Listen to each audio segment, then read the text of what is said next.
Hello guys, म भने भर्खर कामबाट निस्किरहेको छु। बिहानको 6 बजिरहेको छ अनि सधैँ चाहिँ पुरै उज्यालो भइसक्यो हुन्थ्यो। आज चाहिँ पुरै अँध्यारो छ धेरै पछि। म चाहिँ सधैँ 7 बजीसम्म गरेर आउँथेँ, आज 6 बजी निस्केको। पुरा अँध्यारो हुँदो रहेछ। आज चाहिँ यहाँ थियो मेरो काम अनि यहाँ यता आएको थिएँ। यस्तो छ उहाँ।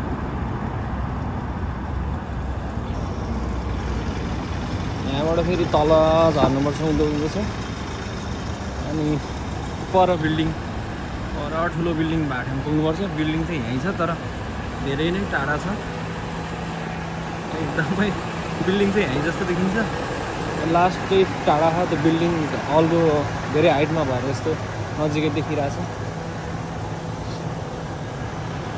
अनि यो चाहिँ पुरा ठुलो हाइवे रहेछ। यताबाट चाहिँ यहाँ तल नि हुँदो रहेछ।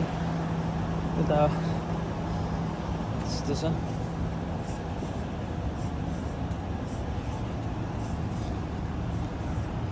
अब जाडोमा चाहिँ पुरै अँध्यारो हुन्छ। अब 7 बजे पछि मात्र हुन्छ। अनि गर्मीको टाइममा चाहिँ फेरि 4 बजे नै यस्तो 4 बजे यस्तो भइसक्यो हुन्छ। लगभग गर्मी र जाडोमा 2 घन्टाको फरक छ। अनि पारी त्यो त्यतातिर चाहिँ डाँडामा घरहरू रहेछ, सायद राम्रो ठाउँ होला डाँडामा।